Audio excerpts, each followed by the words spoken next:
Good evening all of you. आवाज येतोय माझा?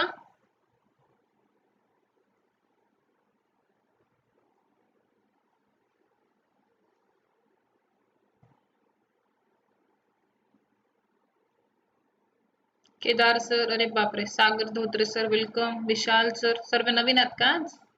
Jaydeep sir, Nitin sir, Swapnil sir, Hanu Dhekane sir, त्यानंतर Amol Kupde sir, Amol Hivrade sir, Dheeraj Kumar sir welcome, Nagpur SRPF, Samadhan Khade sir, Krishna Chavan sir आणि Deepak Karamgalkar sir. Good evening. कशा आहात? मजेत? सागर सर, पाऊस सुरू झालाय का मुंबईला?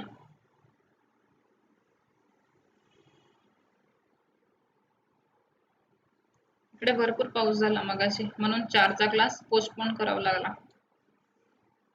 बघा, फॉरेन्सिक मेडिसिन आपलं कंप्लीट झालेलं आहे, जो 20 मार्काला आहे. 10 क्वेश्चन आहेत फॉरेन्सिक मेडिसिनवर. 10 क्वेश्चन जे आहे तर ते 20 मार्काला आहे. तर ते पूर्ण कंप्लीट झालेलं आहे आपलं सिलेबस.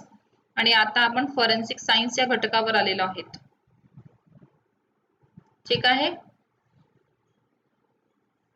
तुमच्यापैकी ऑलमोस्ट मला वाटते 75% विद्यार्थी क्वालिफाय झालेले आहेत मेन्सला, बरोबर ना?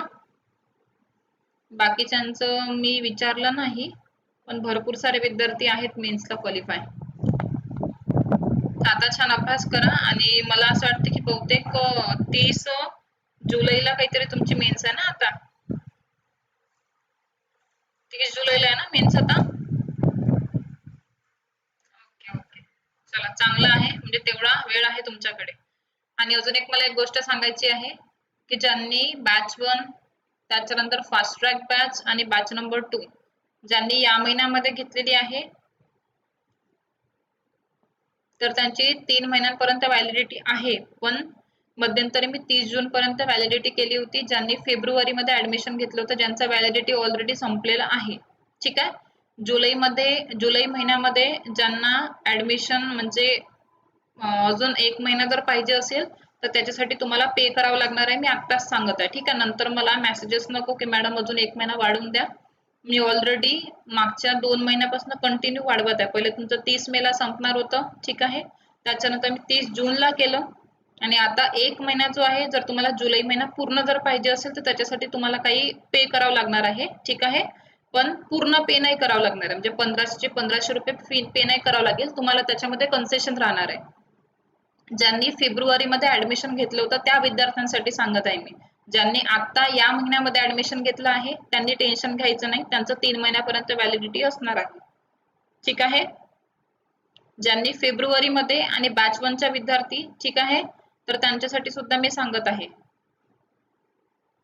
तुम्हाला राहील ते मी सांगेल, एक पर्टिक्युलर कूपन बनवल्या जाणार, ठीक आहे?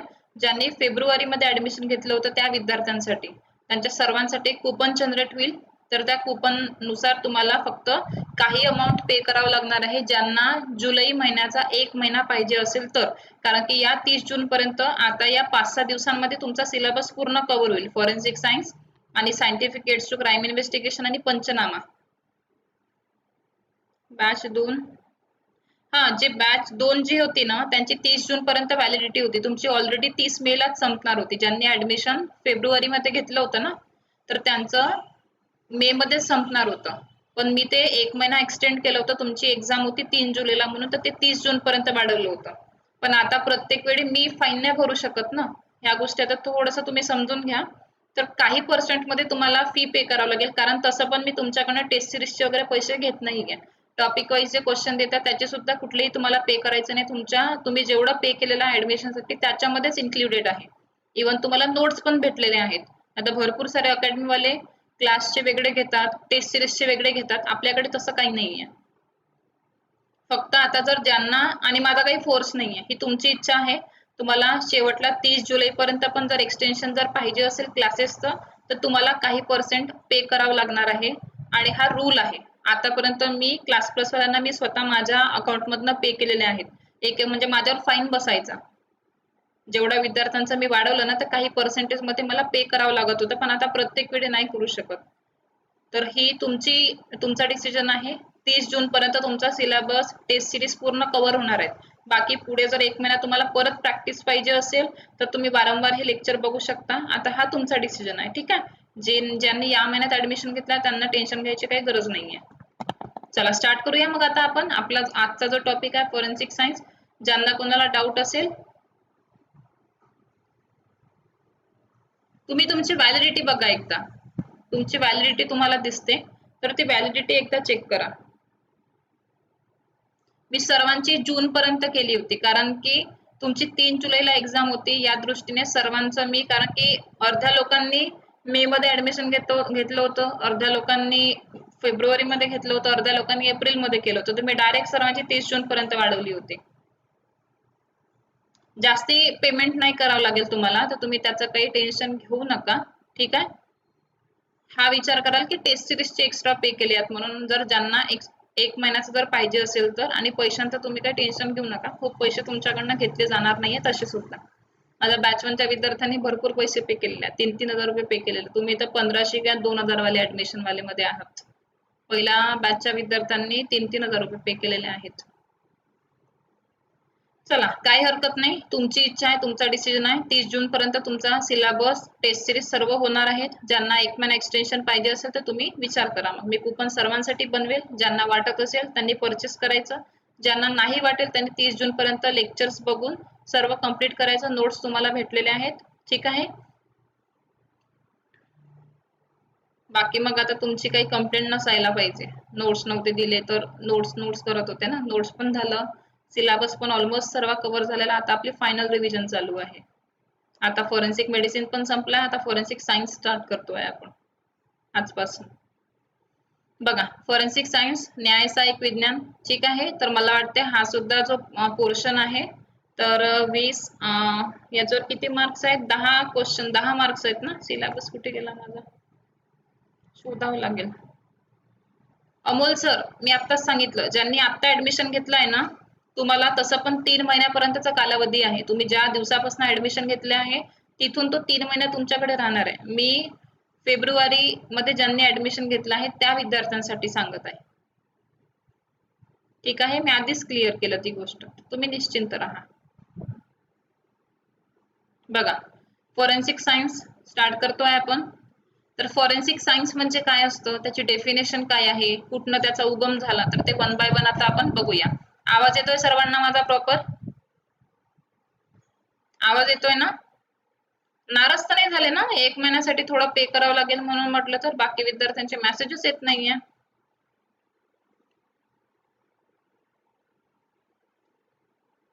नाराज झाले? नाराज झाले नाही झाले ना? बर, चालेल. चला स्टार्ट करूया आता फॉरेन्सिक सायन्स आपण.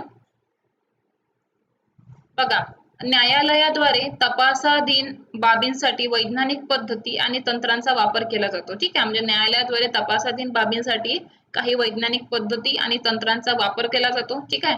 आणखी एक त्याची संज्ञा आहे ज्याला फॉरेन्सिक सायन्स मध्ये म्हटलं जातं. तर फॉरेन्सिक सायन्सची एक संज्ञा आहे ज्याला म्हणतात क्रिमिनॅलिस्टिक्स, ठीक आहे. तर क्रिमिनॅलिस्टिक म्हणजेच काय आहे की क्रिमिनॅलिस्टिकचा जो उगम आहे त्या शब्दाचा, तो क्रिमिनॅलिस्टिक म्हणजे ही स्पेलिंग लक्षात ठेवा, KRIMINALISTIK. क्रिमिनॅलिस्टिक या शब्दापासून क्रिमिनॅलिस्टिक्स या शब्दाचा उगम झालेला आहे, ठीक आहे. आणि या क्रिमिनॅलिस्टिकचा सर्वप्रथम प्रयोग जो होता तो करण्यात आला होता ऑस्ट्रियामध्ये. आणि ऑस्ट्रियामध्ये ज्यांनी याचा सर्वात प्रथम वापर जो केला होता या शब्दाचा, तर ते होते हॅन्स ग्रॉस, ठीक आहे. आणि इथे बघा, फादर ऑफ फॉरेन्सिक सायन्स जे लिहिलेलं आहे तर याला थोडंसं कट कराल, कारण की त्याच्या मागचं रिझन हे सांगते की फादर ऑफ फॉरेन्सिक सायन्स जे आहे, मी तुम्हाला मागे बघा स्क्रीनशॉट घेऊन पण पाठवलं होतं, बॅच नंबर 2 मध्ये पण पाठवलं होतं, फास्ट ट्रॅक मध्ये पण पाठवलं होतं, ठीक आहे. स्प्लिसबरी जे होते ना, तर त्यांच्याबद्दल मी सांगितलेलं आहे, तर ते एकदा बघून घ्याल,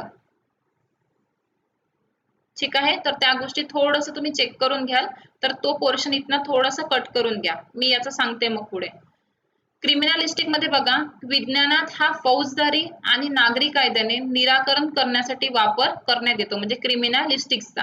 आता बघा, फॉरेन्सिक बद्दल आपण बघूया. फॉरेन्सिक हा जो शब्द आहे तर हा शब्द आहे लॅटिन शब्द. तो लॅटिन शब्द कुठला होता? फॉरेन्सिस होता. म्हणजे फॉरेन्सिक हा जो शब्द आहे तो लॅटिन शब्द जो होता फॉरेन्सिस, तो फॉरेन्सिस या लॅटिन शब्दापासून फॉरेन्सिक या शब्दाचा काय झालेला आहे, उगम झालेला आहे. फॉरेन्सिक्सचा अर्थ काय होतो की खुले न्यायालय किंवा फोरम, ज्या ठिकाणी लोक भेटतात आणि विचारांची देवाणघेवाण करतात त्याला म्हणतात फोरम. तर फॉरेन्सिकचं लक्षात आलं तुम्हाला की फॉरेन्सिक हा जो वर्ड आहे किंवा हा जो शब्द आहे तो फॉरेन्सिस हा जो एक लॅटिन शब्द आहे तर त्या लॅटिन शब्दापासून त्याचं काय झालेलं आहे, उगम झालेला आहे. फॉरेन्सिसचा अर्थ काय होतो की खुले न्यायालय किंवा फोरम. आता फोरम म्हणजे काय आहे की ज्या ठिकाणी लोक भेटतात आणि विचारांची देवाणघेवाण करतात, ठीक आहे, तर त्याला काय म्हटलं जातं, फोरम म्हटलं जातं. म्हणजे फॉरेन्सिसचा अर्थ आहे एक तर खुले न्यायालय किंवा फोरम, असं त्याचा दोन अर्थ आहे. इथपर्यंत समजलं सर्वांना? हा, ओपन न्यायालय, व्हेरी गुड, ओपन न्यायालय सुद्धा त्याला म्हटलं जातं. त्यानंतरचा पुढचा जो बघू आपण, लोकार्ड एक्सचेंज प्रिन्सिपल, अदला बदलीचे तत्व, ठीक आहे. तर बघा एडमंड लोकार्ड जे होते यांनी सिद्धांत मांडला होता. आता लोकार्ड एक्सचेंज प्रिन्सिपल जो आहे हा ऑलमोस्ट आपल्या पोलीस डिपार्टमेंटच्या प्रत्येक व्यक्तीला माहिती आहे, ठीक आहे, कारण की आपण जो काही इन्व्हेस्टिगेशन जो स्टार्ट करतो तर तो इन्व्हेस्टिगेशन टोटली कशावर डिपेंड असतो, आपल्या एडमंड लोकार्ड एक्सचेंज प्रिन्सिपल जो आहे, अदला बदलीचे जे तत्व आहे त्याच्यावर डिपेंड असतो. आता बघा कसं, आता जेव्हा दोन वस्तू सजीव असो किंवा निर्जीव असो, ठीक आहे, किंवा सूक्ष्म असो किंवा मायक्रोस्कोपिक असो, जेव्हा ते एकमेकांच्या सानिध्यात येतात तर त्यांच्यातील गुणधर्मांची देवाणघेवाण किंवा अदलाबदल होत असते, ठीक आहे. आता बघा इथे तुम्हाला वर्ड ऑप्शन मध्ये बघा, तुम्हाला जर PYQ जर चेक केले असेल तर तुम्हाला लक्षात येतं की लोकार्ड एक्सचेंज प्रिन्सिपल म्हणजे वस्तूंची देवाणघेवाण, ठीक आहे, गुणधर्मांची देवाणघेवाण, ठीक आहे, किंवा काही अजून काही तुम्हाला वाटते चार ऑप्शन्स दिलेले आहेत तर त्याच्यापैकी एक जो होता तो गुणधर्मांची देवाणघेवाण होतं, ठीक आहे, तत्वांची देवाणघेवाण होतं. तर असे तुम्हाला चार ऑप्शन्स दिले होते. तर लक्षात ठेवायचे की ज्या वेळेस कुठल्या पण दोन वस्तू एकमेकांच्या सानिध्यामध्ये येतात तर त्यांच्यातील गुणधर्मांची देवाणघेवाण होते, ना की वस्तूंची देवाणघेवाण होते. तर गुणधर्म म्हणजे काय काय असू शकतो, त्याचा वास असू शकतो, ठीक आहे, त्याच्यातले काही कंटेंट असू शकतात. तर त्या ज्या गोष्टींची देवाणघेवाण जे आहे, अदलाबदल जे आहे, तर त्या सर्व गोष्टी कशामध्ये येत असतात, लोकार्ड एक्सचेंज प्रिन्सिपल मध्ये येतात. यांना फ्रान्सचे शेरलॉक होम्स बोलतात. हो, हे मी समोर दिलेलं आहे यांच्याबद्दल, हे बरोबर आहे. हा जर पॉइंट नोट्स मध्ये नसेल तर एकदा सागर सरांनी जो पॉइंट दिलेला आहे कुठला, की त्यांना फ्रान्सचे शेरलॉक होम्स म्हणतात, मला वाटते मी लिहून दिलेला आहे नोट्स मध्ये, पण जर तरी नसेल तर तिथे तुम्ही नोट डाऊन करून ठेवा. पुढचा जो टॉपिक आहे बघा, एकच मिनिट, हा, पुढे आपण बघूया की हिस्ट्री अँड डेव्हलपमेंट. आता आपण ऐतिहासिक पार्श्वभूमी आणि विकास बघणार आहोत. सर्वात पहिले सुरुवातीची वर्ष होती 1800चे दशक होते, 1900चे दशक होते आणि दशक होते आणि 21वे शतक होते. तर या चार भागांमध्ये आपण विकासाचे वर्गीकरण करू शकतो. म्हणजे जी हिस्ट्री आहे किंवा जे डेव्हलपमेंट झालेलं आहे फॉरेन्सिक सायन्स, न्यायसहाय्यक विज्ञानचं, तर त्याचा जो विकास आहे तर त्या विकासाला आपण चार भागांमध्ये काय करणार आहोत, वर्गीकरण करणार आहोत. आता वन बाय वन त्याचा उगम कशा पद्धतीने झाला, त्याचा डेव्हलपमेंट कशा पद्धतीने होत गेलं, तर ते आपण वन बाय वन आता बघूया. इथनं लक्षात ठेवा प्रॉपर, कारण की हिस्ट्री आहे महत्वाची आहे. तुमच्या सिलेबस मध्ये पर्टिक्युलर हिस्ट्री म्हणून असा कुठला टॉपिक दिलेला नाहीये, दिलेला आहे का की हिस्ट्री म्हणून असा पर्टिक्युलर सिलेबस मध्ये वर्ड दिलेला नाही आहे, पण फॉरेन्सिकच्या हिस्ट्रीवर भरपूर सारे क्वेश्चन्स तुम्हाला दिसतील. तर इथनं या टॉपिकवर थोडंसं कॉन्सन्ट्रेशन देऊन ऐकत चला. पुढचा बघा, आता आपण बघूया की सुरुवातीचे वर्ष म्हणजे अर्ली इयर्स. तर बघा इथे काय आहे की 700च्या दशकामध्ये काय झालं होतं की जे चीनी लोक होतं ना, तर त्या चीनी लोकांनी काय केलं होतं की दस्तऐवज आणि मातीच्या शिल्पांची ओळख यांची ओळख स्थापित करण्यासाठी फिंगरप्रिंटचा वापर केला गेला होता, ठीक आहे, त्याची सुरुवात नोंदवली गेली होती. म्हणजे बघा त्यांना फिंगरप्रिंट काय होतं हे माहिती नव्हतं, ठीक आहे, पण दस्तऐवज आणि मातीच्या शिल्पांची आपण ओळख करू शकलो पाहिजे म्हणून त्यांनी काय केलं होतं की प्रत्येक व्यक्तींचे बोटांचे जे ठसे होते तर ते बोटांचे ठसे त्यांनी दस्तऐवज आणि मातीच्या शिल्पांवर काय केलेलं होतं, घेतले होते. म्हणजे त्यांनी ओळख शकलं पाहिजे किंवा हे मातीचे शिल्प किंवा हे जे दस्तऐवज आहे हे ए व्यक्तीचं आहे का, बी व्यक्तीचं आहे का, सी व्यक्तीचं आहे का, तर तशा पद्धतीने त्यांनी काय केले होते, त्यांच्या बोटांचे ठसेच त्याच्यावर घेऊन घेतले होते. त्यानंतर बघा की वैज्ञानिक प्रगतीमध्ये 1248 ला हसी डुआन यू म्हणून एक पुस्तक होतं, द वॉशिंग अवे ऑफ रॉंग्स, ठीक आहे, हे चीनी लोकांनी प्रकाशित केले होते. यामध्ये त्यांनी काय केले होते की पाण्यात बुडून आणि गळा दाबून, ठीक आहे, तर याचे वैशिष्ट्याचे वर्णन त्यांनी केलेले आहे. म्हणजे पाण्यात बुडून काय होतं, गळा दाबून काय होतं, ठीक आहे. या दोघांमधले जे काही वर्णन आहे किंवा दोघांमधलं जे अंतर आहे ते त्यांनी हसी डू आणि यू हे जे त्यांचं पुस्तक आहे, तर त्या पुस्तकामध्ये त्यांनी काय केलेलं आहे, प्रत्येक गोष्टींचे वैशिष्ट्य नोट केलेले आहे. यामुळेच काय झालं होतं की पहिल्यांदाच वैद्यकीय ज्ञानाचा गुन्हा उघडकीस आणण्यात वापर करण्यात आला. म्हणजे पहिल्यांदाच वैज्ञानिक ज्ञानाचा गुन्हा उघडकीस आणण्यासाठी काय करण्यात आला, वापर करण्यात यायला लागला. तर 1248 ला तो जे पुस्तक होतं त्यांचं हसी डू आणि यू, तर हे होतं चीनी लोकांचं, चीनी लोकांनी ते प्रकाशित केलं होतं. आणि याच्यामध्ये त्यांनी काय केलं होतं, ते पाण्यात बुडून आणि गळा दाबून या दोघांमध्ये अंतर काय आहे, वैशिष्ट्य काय आहे त्यांचे, तर ते गोष्ट त्यांनी सांगितलेली होती. आणि इथेच पहिल्यांदा वैद्यकीय ज्ञानाचा वापर करून गुन्हा कशा पद्धतीने आपण उघडकीस आणू शकतो याचा वापर सर्वप्रथम करण्यात आला होता. त्यानंतरचा पुढचा पोर्शन आपण बघूया. बघा, 1609 मध्ये काय झालं होतं की फ्रान्समध्ये पहिला ग्रंथ प्रकाशित झाला होता जो पद्धतशीर दस्तऐवज तपासणीवर अवलंबून होता. म्हणजे 1609 मध्ये फ्रान्समध्ये एक पहिला ग्रंथ प्रकाशित झाला होता की जो पद्धतशीर दस्तऐवज तपासणीवर अवलंबून होता. त्यानंतर बघा की 1784 मध्ये काय झालं होतं की पहिल्यांदा दस्तऐवजीकरणाचा भौतिक जुळवणीत वापर केला. म्हणजे डॉक्युमेंट्सचा सर्वप्रथम जे भौतिक जुळवणी होती, म्हणजे जे फिजिकल एव्हिडन्स होते किंवा फिजिकली मॅच होतं, तर त्या फिजिकली मॅचिंग साठी पहिल्यांदा त्याचा काय करण्यात आला, वापर करण्यात आला. खून केलेल्या गुन्ह्यामध्ये इंग्लिश मॅनला आरोपी म्हणून संबोधले, ठीक आहे, कारण की पिस्तूलच्या वॅड मध्ये वापरण्यात आलेला जो कागद होता आणि त्याच्या खिशात असलेला जो कागद होता यात साम्यता दिसून आले. म्हणजे बघा की 1784 मध्ये इंग्लिशमॅन नावाचा व्यक्ती होता, त्याने एका व्यक्तीचा खून केला होता, ठीक आहे. तर जो पिस्तूल वॅड मध्ये, पेपर पुंगडी, व्हेरी गुड, जे पेपर पुंगडी असते किंवा जे पिस्तूल वॅड होतं, तर त्या पिस्तूल वॅड मध्ये जो पेपर वापरण्यात आलेला होता, तर त्या पेपरचे काही जे तुकडे होते तर त्या इंग्लिशमॅनच्या खिशामध्ये सापडून आले होते, बरोबर.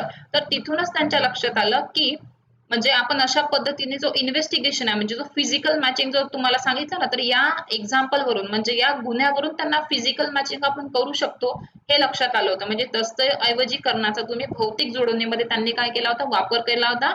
1784 मध्ये कोणाच्या माध्यमाद्वारे केला होता, जो इंग्लिशमॅन नावाचा जो आरोपी होता, तर त्यांनी जो गुन्हा केलेला होता, तर त्या गुन्हा उघडकीस आणण्यासाठी पहिल्यांदा इथे फिजिकल मॅचिंगचा वापर करण्यात आला होता.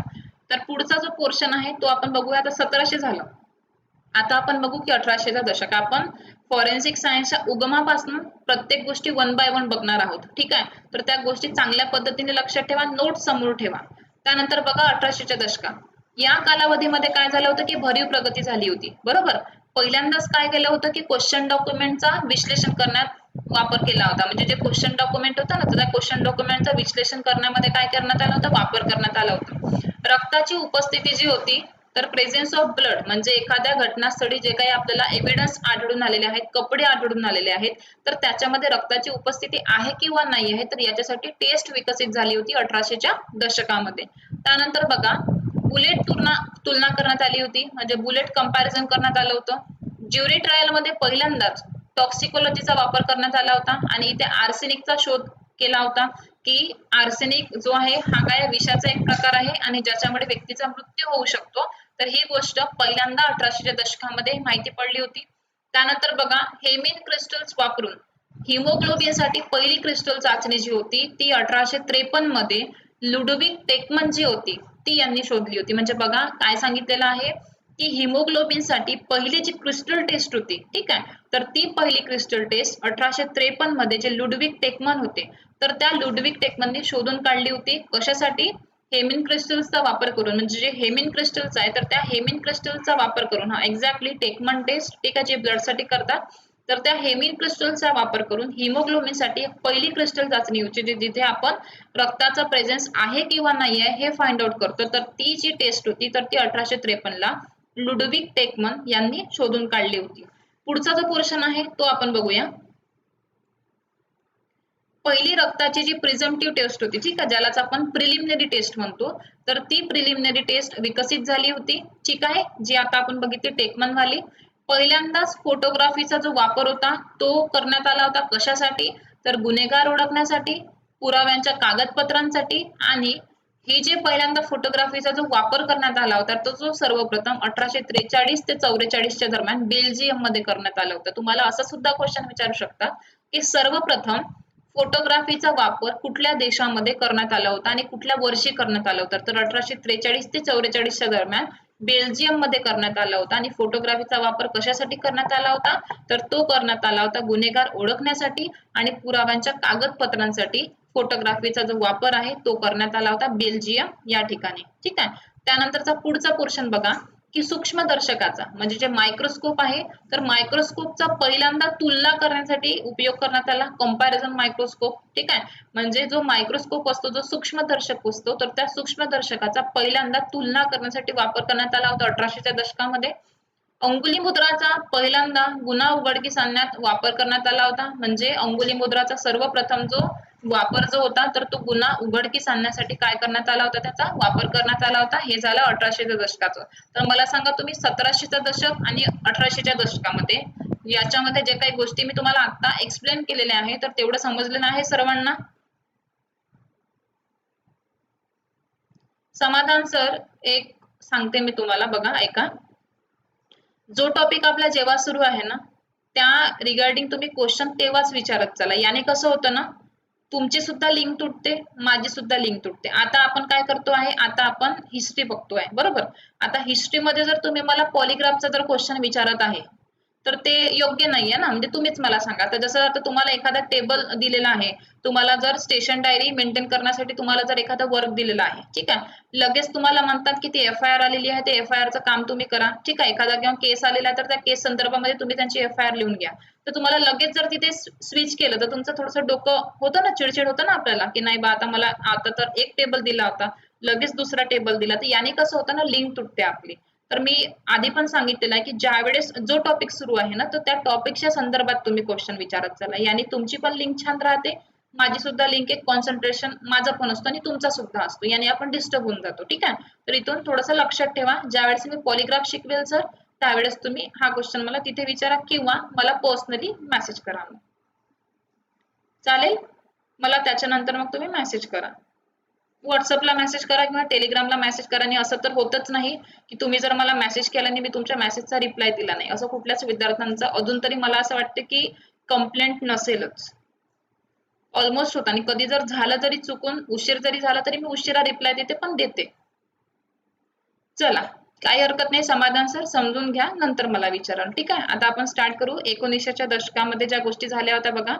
सुरुवातीच्या काळामध्ये काय झालं होतं की जे फॉरेन्सिक तज्ञ होते, तर त्या फॉरेन्सिक तज्ञांनी स्वतः फॉरेन्सिक सायन्स विषय स्वतः शिकला. म्हणजे त्यांनी फॉरेन्सिक सायन्स स्वतः शिकून घेतला अगोदर, कारण की विशेष विद्यापीठ अभ्यासक्रम प्रशिक्षण त्यावेळेस नव्हते. म्हणजे त्यांनी काय केलं की वेगवेगळ्या गोष्टी अशा करून, एक्सपेरिमेंट करून, फॉरेन्सिक सायन्स फील्ड काय आहे, प्रत्येक गोष्टींचा उपयोग कशा पद्धतीने होतो, तर त्या सर्व गोष्टी त्यांनी स्वतः एक्सपिरियन्स वाईज अनुभव घेत घेत ते शिकत गेले. कारण की एक विशेष विद्यापीठ पर्टिक्युलर या सब्जेक्ट साठी नव्हते. 1902 मध्ये बघा काय झालं की अभ्यासक्रमामध्ये न्याय सहाय्यक विज्ञान घेण्यात आले. म्हणजे सर्वात प्रथम 1902 मध्ये अभ्यासक्रमामध्ये न्याय सहाय्यक विज्ञान जे आहे ते घेण्यात आलं. त्याची स्थापना जी होती, तर ती स्थापना केली होती प्राचार्य R.A. लॉस. ठीक आहे. प्राचार्य R.A. लॉस यांनी स्थापना केली होती. आणि कुठे केली होती? लॉसेन विद्यापीठामध्ये. आलं का लक्षात? 1902 मध्ये अभ्यासक्रमामध्ये सर्वात प्रथम न्याय सहाय्यक विज्ञान घेण्यात आले. आणि त्याची स्थापना जी होती, तर ती स्थापना केली होती प्राचार्य R.A. लॉस. लॉसने कुठे केली होती? लॉसेन विद्यापीठामध्ये. ठीक आहे. तर ही गोष्ट लक्षात ठेवा. त्यानंतर बघा की 1950 मध्ये कॅलिफोर्निया विद्यापीठाने काय केलं होतं की क्रिमिनॉलॉजी आणि क्रिमिनॅलिस्टिक्स, ठीक आहे, या दोन गोष्टींचा पहिल्यांदा शैक्षणिक विभागाची स्थापना केली. म्हणजे क्रिमिनॉलॉजी आणि क्रिमिनॅलिस्टिक्स असे दोन पहिल्यांदा त्यांनी शैक्षणिक विभागाची काय केली होती? स्थापना केली होती. ठीक आहे. आणि त्या स्थापना करण्यात आली होती, ती आली होती 1950 मध्ये. ठीक आहे. यांच्या प्रयत्नाने, म्हणजे याचे जे अध्यक्ष होते कॅलिफोर्निया विद्यापीठाचे, तर त्या ठिकाणी अध्यक्ष जे होते ते 1930 मध्ये होते ऑगस्ट वोल्मर. ठीक आहे.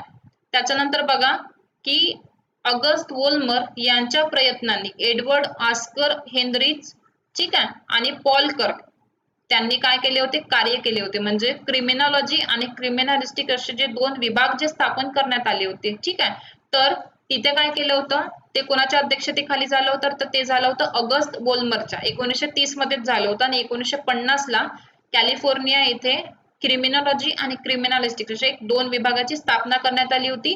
ऑगस्ट बोल्मर सोबत 2 जण होते, एक होते एडवर्ड आस्कर आणि दुसरे होते पॉलकर. ठीक आहे, यांनी त्यांच्यासोबत कार्य केले होते.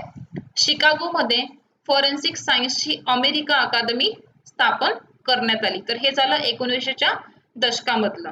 पुढचा जो पोर्शन आहे तो आता आपण बघूया वन बाय वन. आता बघा हिस्ट्री जी आहे ती आपली ऑलमोस्ट तिथपर्यंत संपली.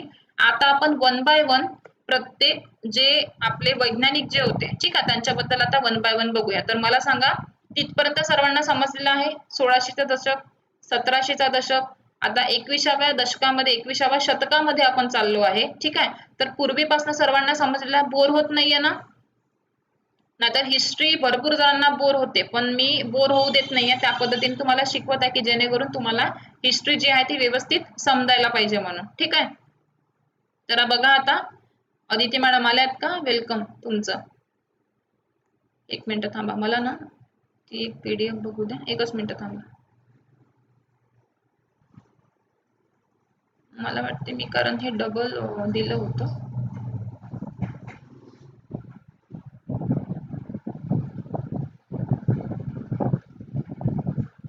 कारण हाफ पोर्शन इथे दिलेला आहे आणि हाफ पोर्शन दुसऱ्या PDF मध्ये होता, तर तेच मला एकदा चेक करायचं आहे.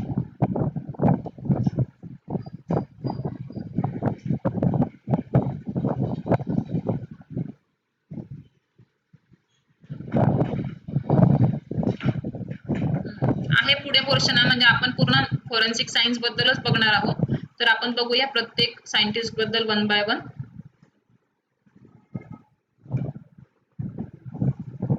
तुमचे मला वाटते ती एक जी PDF आहे ते दुसऱ्या ह्याच्यामध्ये असेल, एकदा चेक कराल. ते आहे पूर्णच आहे नोट्स मध्ये. बघा आता आपण बघणार आहेत मॅथ्यू ऑर्फिला बद्दल. मॅथ्यू ऑर्फिला जे होते त्यांचं पूर्ण नाव लक्षात ठेवा, मॅथ्यू जोसेफ बोनावेंचर ऑर्फिला. तुम्हाला मॅथ्यू ऑर्फिलाचं पूर्ण नाव सुद्धा विचारू शकतात, तर ते सुद्धा लक्षात ठेवा की मॅथ्यू जोसेफ बोनावेंचर ऑर्फिला हे त्यांचं नाव होतं. त्यांना म्हणतात father of modern forensic toxicology. ठीक आहे, म्हणजे विष शास्त्राचे जे जनक आहेत, तर त्या विष शास्त्राचे जे जनक आहेत त्यांना म्हणतात मॅथ्यू जोसेफ बोनावेंचर ऑर्फिला, यांना म्हणतात विष शास्त्राचे जनक. 1807 मध्ये बघा काय झालं होतं. ऑर्फिला फ्रान्सला गेले होते, तर त्यांनी काय केलं होतं की पॅरिसमध्ये विषाचे चिकित्सा केंद्र स्थापन केले होते. कधी केले होते? 1807 मध्ये. कोणी केले होते? मॅथ्यू जोसेफ बोनावेंचर ऑर्फिला यांनी केले होते 1807 मध्ये. कुठे केले होते? पॅरिसमध्ये. आणि काय केलं होतं? तर विषाची चिकित्सा केंद्र स्थापन केलं होतं. 1813 मध्ये काय झालं होतं बघा की विष विज्ञानावर त्यांनी पुस्तक लिहिले होते आणि याच्यामुळेच काय झालं होतं की एक सुदृढ वैज्ञानिक जो आहे तो त्यांना आधार मिळाला होता. म्हणजे त्यांनी विष विज्ञानावर काय केलं होतं? एक पुस्तक लिहिलं होतं. कधी लिहिलं होतं? 1813 मध्ये. आणि याच्यामुळे त्यांना काय झालं होतं की एक सुदृढ वैज्ञानिक आधार जो आहे तर त्या पुस्तकामधनं त्यांना मिळालेला होता. त्यानंतर बघा 1840 मध्ये काय झालं होतं, एक लॅफार्ग नावाचा एक केस होता. म्हणजे लॅफार्ग नावाचा व्यक्ती असेल किंवा एक केस स्टडी असेल लॅफार्ग नावाची.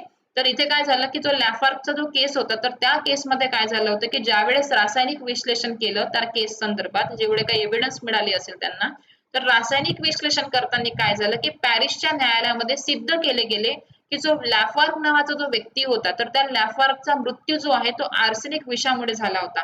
तर हे त्यांनी कधी सिद्ध केले? तर हे सिद्ध केले 1840 मध्ये. ठीक आहे, आणि कुठे सिद्ध केले? तर पॅरिसच्या न्यायालयामध्ये सिद्ध केले. त्यानंतर बघा 1851 मध्ये बघा 1840 मध्ये लॅफार्गचा मृत्यू आर्सेनिक मुळे झालेला आहे हे सिद्ध केले होते कोणी? मॅथ्यू जोसेफ ऑर्फिला यांनी पॅरिसच्या न्यायालयामध्ये. 1851 मध्ये काय झालं की जे जीन सर्वाइस स्टॉस जे होते, ठीक आहे, जे कुठले होते? बेल्जियमचे होते. तर यांनी काय केलं होतं की मृतकाच्या जठरामध्ये त्यांनी निकोटीन अल्कोलाइड शोधून काढले होते. ठीक आहे, म्हणजे ज्यावेळेस त्यांनी रासायनिक विश्लेषण केले तर रासायनिक विश्लेषणामधनं त्यांना लक्षात आलं की मृतकाच्या जठरामध्ये कशाचे कंटेंट आहे? निकोटीन अल्कोलाइडचे काही कंटेंट त्यांना सापडले होते. आणि पुढे चालून स्टॉसने काय केलं की जे विसरा असतं ना, विसरा, तर त्या विसरामध्ये अल्कोलॉइडला काय केलं होतं? शोधून काढण्याची जी पद्धत आहे ती त्यांनी पद्धत सांगितलेली होती. म्हणजे बघा लक्षात ठेवा की 1840 मध्ये लॅफार्गचा जो केस होता तर त्या लॅफार्गचा मृत्यू आर्सेनिक या विषयामुळे झालेला आहे हे सांगितलं होतं कोणी, मॅथ्यू जोसेफ वॉरफेल. आणि 1851 मध्ये जठरामध्ये काही निकोटीन अल्कोलाइड जे आहे ते शोधून काढले होते जीन सर्वाइस स्ट्रॉस यांनी, जे बेल्जियमचे होते. त्याचबरोबर त्यांनी विसरामध्ये अल्कोलॉइडला काय शोधून काढण्याची जी पद्धत आहे ती सुद्धा त्यांनी सांगितली होती 1851च्या काळात. त्यानंतर बघा, आधुनिक शास्त्रीय पद्धतीच्या सहाय्याने आर्सेनिक व्यतिरिक्त इतर विषारी संयुगांची पडताळणी करण्याची जी पद्धत आहे ती सुद्धा विकसित करण्यात आली आणि त्या पद्धतीचा तपास कार्यामध्ये अचूकता आली. म्हणजे त्या पद्धतीमुळे तपास कार्यामध्ये त्यांना काय आली होती, एक अचूकता आली होती. त्यानंतर बघा, विक्टर बेल्ताझार्ड. आता विक्टर बेल्ताझार्ड जे होते ते होते मेडिकल एक्झामिनर. ठीक आहे. आता बघा, यांनी काय काय सांगितलं होतं. यांनी सर्वात प्रथम सांगितलं होतं अंगुली मुद्राचा पॅटर्न, रक्ताचे स्पॅटर पॅटर्न सांगितले होते, गोळ्यांचे तुलनात्मक अभ्यास त्यांनी सांगितला होता आणि केसांचे परीक्षण त्यांनी सांगितले होते. तर यामध्ये त्यांनी महत्वाचे योगदान जे आहे ते दिलेले होते. त्यानंतर बघा, एडमंड लोकार्ड. आता एडमंड लोकार्ड बघा, एडमंड लोकार्ड जे आहे त्यांचा कार्यकाळ होता 1877 ते 1966. शिक्षेने ते काय होते, डॉक्टर आणि वकील होते. ठीक आहे. आणि ते एडमंड लोकार्ड जे होते ते कुठले होते, बाल्ताझार्डचे होते. तुम्हाला असं सुद्धा क्वेश्चन विचारू शकतात की एडमंड लोकार्ड जे होते, ठीक आहे, तर ते कुठल्या देशामधनं होते किंवा कुठल्या शहरात नव्हते, तर असं तुम्हाला क्वेश्चन विचारू शकतात. तर लक्षात ठेवायचं की एडमंड लोकार्ड शिक्षेने, पेशेने डॉक्टर आणि वकील होते आणि ते बाल्ताझार्डचे जवळचे होते. 1910 मध्ये काय झालं बघा, की युरोप मधली प्रथमच पोलीस अपराध प्रयोगशाळा जी आहे तर ती लिओन फ्रान्स मध्ये स्थापन करण्यात आली. त्याचे श्रेय देण्यात आले एडमंड लोकार्डला. आता त्यांनी प्रिन्सिपल सांगितला होता लोकार्ड एक्सचेंज प्रिन्सिपलचा, जो मी तुम्हाला आता सांगितलेला आहे, की जेव्हा निसर्गतः दोन वस्तू एकमेकांच्या सानिध्यात येतात तेव्हा त्यांचे जे गुणधर्म आहे, जसं की घटकांची म्हणजे गुणधर्म आहे, तर घटकांची कुठल्या कुठल्या घटकांची, जसे की वास आहे, रंग आहे, वजन आहे, तर ते आपसात काय बदलतात, एकमेकांमध्ये बदलतात. तर ते झालं लोकार्ड एक्सचेंज प्रिन्सिपल. ठीक आहे. तर हे झालं तुमचं लोकार्ड एक्सचेंज प्रिन्सिपल, जो सांगितला आहे कोणी, एडमंड लोकार्ड यांनी. त्यानंतर बघू, डॉक्टर कर्नल केल्विन गोडार्ड. मला असं वाटतं की मी इथे ना जास्ती लिहिलेलं नाही आहे, एकच मिनिट थांबा, मी याची अजून एक पीडीएफ ना घेतलेली आहे. बरं, जेवढं आता इथे होते तेवढं बघू आपण. आणि याची अजून एक पीडीएफ मी घेतलेली आहे, तिथे मी अजून डिटेलमध्ये सांगितलेलं आहे यांच्याबद्दल. तर आपण थोडंसं इथे बघून घ्या की बंदुकीची गोळी, काडतूस यांचे सर्वप्रथम विश्लेषण केले होते. तुलनाकारी सूक्ष्मदर्शिकाचा त्यांनी वापर करण्यात आला होता. कंपॅरिझन मायक्रोस्कोपचा उपयोग करून बंदुकीची गोळी आणि काडतूस यांचे त्यांनी विश्लेषण केले होते. कोणी केले होते, डॉक्टर कर्नल केल्विन गोडार्ड. म्हणजे केल्विन गोडार्डनी सर्वप्रथम कंपॅरिझन मायक्रोस्कोपच्या साहाय्याने बंदुकीच्या गोळीची आणि काडतुसांची काय केली होती, तुलना केली होती, तुलनात्मक त्यांनी विश्लेषण केलं होतं. त्यानंतर इम्पॉर्टंट पॉइंट आहे NICFS जे आहे, ठीक आहे, national institute of criminology and forensic science. ठीक आहे. तर याची जी स्थापना आहे ती करण्यात आली होती 1975 ला. त्यानंतर बघा, क्रिमिनॉलॉजी आणि क्रिमिनलिस्टिक संस्थांना अधिकृत मान्यता देण्यात आली होती 1948 ला. त्याचे अध्यक्ष होते कोण, पॉल कर्क. ठीक आहे. भौतिक पुरावे परीक्षणामध्ये त्यांनी मोलाची कामगिरी करण्यात आली होती. त्याचबरोबर 1920 मध्ये आपण बघू, एक मिनिट मला पॉल कर्क बद्दल एकदा सांगून देते की पॉल कर्क यांनी काय केली होती की भौतिक पुरावे परीक्षणामध्ये एक मोलाची कामगिरी केली होती. आणि 1953 ला क्राईम इन्व्हेस्टिगेशन जे पुस्तक आहे, ठीक आहे, क्राईम इन्व्हेस्टिगेशन म्हणजे गुन्हे तपास, तर गुन्हे तपास जी आहे तर ती सर्वप्रथम त्यांनी काय केलेली होती, पुस्तक जे आहे ते स्थापन करण्यात आली होती 1953 ला. आणि कोणी केली होती, पॉल कर्क यांनी. क्राईम इन्व्हेस्टिगेशन पुस्तक पॉल कर्क यांचं आहे, लक्षात ठेवा. मग नंतर बघा, आपण केल्विन गोडार्ड बद्दल बघत होतो, परत येऊया. 1920 मध्ये काय झालं होतं की बुलेट तुलनेसाठी तुलनात्मक सूक्ष्मदर्शकाचा वापर केला होता त्यांनी. ऍब्झॉर्प्शन इनहिबिशन म्हणजे अवशोषण प्रतिबंध, ABO रक्तगट तंत्र जे आहे ते त्यांनी विकसित केले होते 1931 ला. फर्स्ट इंटरफरन्स कॉन्ट्रास्ट मायक्रोस्कोप जो आहे त्यांचा शोध लावला होता. कधी लागला होता, तर 1935 ला. डच भौतिक शास्त्रज्ञ जे होते, कोण होते, फ्रिट्झ झेर्निक. म्हणजे फ्रिट्झ झेर्निक यांनी फर्स्ट इंटरफरन्स कॉन्ट्रास्ट मायक्रोस्कोपचा काय केला होता, शोध लावला होता. 1953 ला त्यांना या शोधकर्त्यासाठी नोबल पारितोषिक जे आहे ते सुद्धा देण्यात आले होते. त्यानंतर या काळामध्ये काय झालं होतं, लिमिनॉलचा विकास झाला होता, व्हॉइस प्रिंटचा अभ्यास झाला होता, ब्रीथ अनालायझरचा अभ्यास करण्यात आला होता, हेडस्पेस तंत्र वापरण्यात आले होते, स्कॅनिंग इलेक्ट्रॉन मायक्रोस्कोप आणि डिस्पर्सिव्ह एक्सरे जे आहे त्या तंत्रज्ञानाचा विकास झाला होता या काळामध्ये. तर या सर्व गोष्टींचं जे डेव्हलपमेंट आहे ती इथे करण्यात आलं होतं. तर आता आपण परत थोडंसं बॅक एरियामध्ये जाऊया.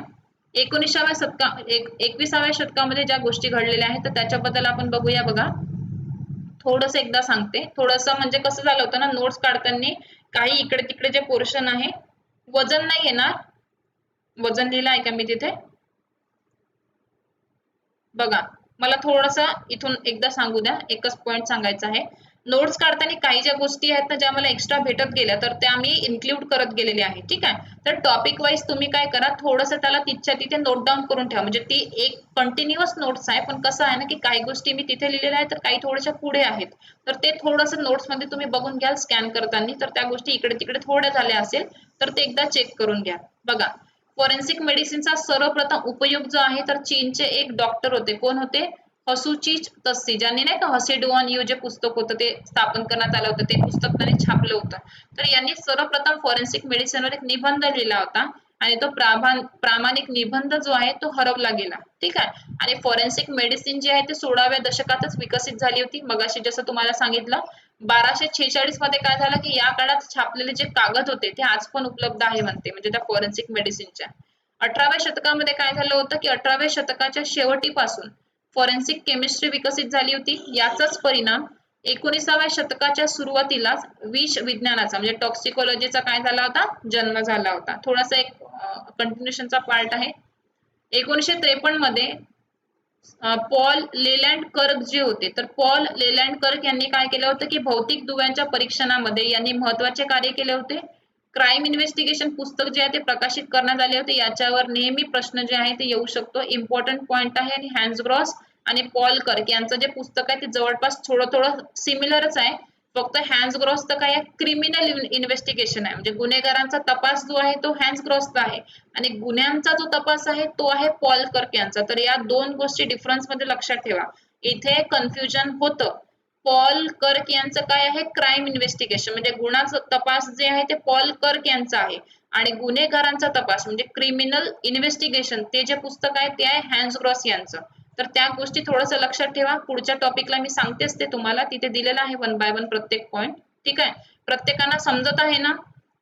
विद्यार्थी का बरं कमी होत आहे काय माहिती नाही. नेटवर्क इश्यू आहे की ड्युटी आली तर काय माहित नाही मला, की बोर होतात लेक्चर मध्ये. तर 1950 मध्ये बघा, UV आहे, IR स्पेक्ट्रोमेट्री आहे, एक्सरे डिफ्रॅक्शन आहे, पेपर क्रोमॅटोग्राफी आहे. तर न्यायसहाय्यक विज्ञानामध्ये 1950 मध्ये या सर्व जे तंत्रज्ञान आहे त्यांचा वापर जो आहे तो करण्यास काय झाली होती, सुरुवात करण्यात आली होती. त्यानंतर आपण बघूया पुढचा जो पोर्शन आहे तो मला वाटते मी पुढच्या याला लिहिलं असेल. थांबा एकच मिनिट, ती PDF घेते मी, कारण इथे तुम्हाला कन्फ्युज होणार. एक काम करते, इथूनच सांगते. बघा, व्हॅलेंटिन रॉस बद्दल आता आपण बघूया. आता इथनं स्टार्ट करू. व्हॅलेंटिन रॉस, आता एक एक शास्त्रज्ञाबद्दल आपण बघू. मॅथ्यू जोसेफ फॉर्फेला बद्दल मी ऑलरेडी सांगितलेलं आहे तुम्हाला. आता आपण बघूया व्हॅलेंटिन रॉस. बघा, व्हॅलेंटिन रॉस हे जर्मनीचे होते. 1806 त्यांचा कार्यकाळ होता. व्हॅलेंटिन रॉस यांनी काय केलं होतं की जे मृत्यू किंवा बळी पडलेले जे काही व्यक्ती आहे तर त्या व्यक्तीच्या जठरातून विषारी घटक यांनी शोधून काढले होते. व्हॅलेंटिन रॉसनी काय केलं होतं, जे मृत्युमुखी किंवा जे बळी पडलेले व्यक्ती आहे तर त्या व्यक्तीच्या जठरातून विषारी घटक त्यांनी शोधून काढले होते व्हॅलेंटिन रॉस यांनी. जेम्स मार्श जे होते त्यांचा 1832 चा कार्यकाळ होता. तर जेम्स मार्श यांनी काय केलं होतं की आर्सेनिक विषारी घटकामुळे किंवा पदार्थामुळे झालेल्या मृत्यूसाठी त्यांनी काय केलं होतं की आर्सेनिक यांच्या तपासणी करता एक उपकरण तयार केले होते. ज्यांनी 0.5 मिलीग्राम मध्ये जरी आर्सेनिक असेल तरी सुद्धा त्या उपकरणामधून आपण टेस्ट जी आहे आर्सेनिकची ती फाइंड आउट करू शकतो, हे त्यांनी सांगितलेलं होतं. म्हणजे बघा, जेम्स मार्श यांनी काय केलं होतं की जे काही व्यक्ती आहेत ज्यांचा आर्सेनिक या विषारी तत्वामुळे जर मृत्यू जर झालेला आहे, ठीक आहे, तर याची तपासणी करण्यासाठी त्यांनी एक उपकरण तयार करण्यात आले होते. तर त्या उपकरणामध्ये जर 0.5 मिलीग्राम मध्ये जरी आर्सेनिक असेल तरी सुद्धा त्याचा जो टेस्ट आहे तर तो एकदम चांगल्या पद्धतीने पॉझिटिव्हली शो करत होतो. एवढं स्ट्रॉंग त्यांनी उपकरण तयार केलं होतं. कोणी केलं होतं? जेम्स मार्श यांनी. पिवळ्या रंगाचे जे आर्सेनिक ट्रायसल्फाइड आहे तर ठीक आहे, तर त्या ट्रायसल्फाइडचा पुरावा त्यांनी न्यायालयामध्ये सुद्धा काय केला होता, सादर केलेला होता. ठीक आहे. आणि जेम्स मार्शची ही जी चाचणी आहे, जे त्यांनी उपकरण तयार केलं होतं जिथे आपण आर्सेनिकची चाचणी करत होतो, तर त्याला त्यांनी काय केलं होतं, मार्श मार्श चाचणी म्हणून त्यांनी काय केलं होतं, त्याला नाव दिलं होतं. म्हणजे तुम्हाला असं सुद्धा विचारू शकतात की मार्श चाचणी जी आहे तर ती मार्श चाचणी कोणाची आहे, किंवा मार्श चाचणी जी आहे ही पद्धत किंवा ही जी चाचणी आहे ती कोणी शोधून काढली होती. तुम्हाला मार्श मार्श सर्व देतील, फक्त त्याचे जे नाव आहे ना जेम्सच्या ठिकाणी तुम्हाला काहीतरी वेगळंच देणार. तर एक लक्षात ठेवायचं, जेम्स मार्श हा व्यक्ती होता ज्याने काय केलं होतं, आर्सेनिकच्या तपासणी करता उपकरण तयार केलं होतं. तर ती जे काही चाचणी त्यांनी फाइंड आउट केली होती त्याला म्हणतात मार्शची चाचणी. ठीक आहे.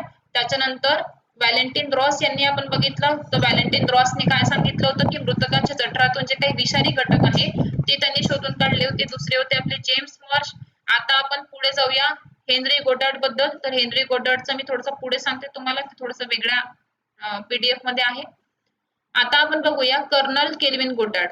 ठीक आहे. हेनरी गोडार्ड वेगळं, कर्नल केल्विन गोडार्ड वेगळं. आता बघा, इंग्लंडमध्ये 1891 ते 1955 त्यांचा कार्यकाळ होता. 1929 मध्ये काय केलं करण्यात आलं होतं की शिकागोला USA ला बघा काय करण्यात आलं होतं की जे सेंट व्हॅलेंटाईन दिवसानिमित्त लोक एकत्रित जमली होती. ठीक आहे. तिथे काय झाली, फायरिंग झाली आणि काही लोक मृत्युमुखी पडले आणि काही लोकांमध्ये आक्रोश निर्माण झाला. तर आक्रोश निर्माण झाल्यामुळे त्यांनी काय केलं होतं, गोळी झाडल्या असेल एकमेकांवर. ठीक आहे. म्हणजे भरपूर लोक मृत्युमुखी पडले, लोकांमध्ये आक्रोश निर्माण झाला. तर यामुळे काय झालं की तपास करताना गोळी आणि काडतुसे यांचे परीक्षण करण्यासाठी वैज्ञानिक सुविधा उपलब्ध नव्हत्या. म्हणजे तिथे जे काही मृत्युमुखी लोक पडले होते तर आणि तिथे त्याचबरोबर गोळी आणि काडतुसे सुद्धा पडली होती, पण त्यांचे परीक्षण करण्यासाठी त्या काळामध्ये सेंट व्हॅलेंटाईनला म्हणजे शिकागो या ठिकाणी वैज्ञानिक सुविधा उपलब्ध नव्हत्या. पुढे त्यांनी काय केलं बघा, तर याचे परिणाम स्वरूप म्हणजे ज्यावेळेस त्यांच्याकडे वैज्ञानिक सुविधा नव्हत्या तर याचे परिणाम स्वरूप शिकागोला स्थायी गुन्हे प्रयोगशाळा जे आहे ते स्थापन करण्यात आले. त्याचे अध्यक्ष जे होते ते होते केल्विन गोडार्ड, जे सेवानिवृत्त कर्नल होते. ठीक आहे. आणि या केल्विन गोडार्डने काय केलं होतं, बंदुकीचे म्हणजे एक बॅलिस्टिक नावाचा एक ग्रंथ आहे, तर ते बॅलिस्टिक नावाचा ग्रंथ त्यांनी स्वतः लिहिलं होतं, ज्यामध्ये बंदुकीची गोळी आणि काडतुसे परीक्षणासाठी पहिल्यांदा त्यांनी तुलनाकारी सूक्ष्मदर्शिकाचा काय केला होता, वापर करण्यात आलेला होता. म्हणजे बघा की केल्विन गोडार्ड जे होते, हा जो पॉइंट आहे हा थोडासा वेगळा आहे, इथे थोडंसं नंतर बोलूया आपण, इथनं थोडं स्टार्ट करू. बघा, ज्या वेळेस त्यांच्याकडे वैज्ञानिक सुविधा उपलब्ध नव्हत्या तेव्हा त्यांनी शिकागोला स्थायी गुन्हे प्रयोगशाळा स्थापन केले, ज्याचे अध्यक्ष होते केल्विन गोडार्ड. ठीक आहे. त्या गुन्हे प्रयोगशाळामध्ये काय करण्यात आलं होतं की बंदुकीची गोळी आणि काडतुसे यांच्या परीक्षणासाठी पहिल्यांदा तुलनाकारी सूक्ष्मदर्शिकाचा काय करण्यात आला होता, वापर करण्यात आला होता.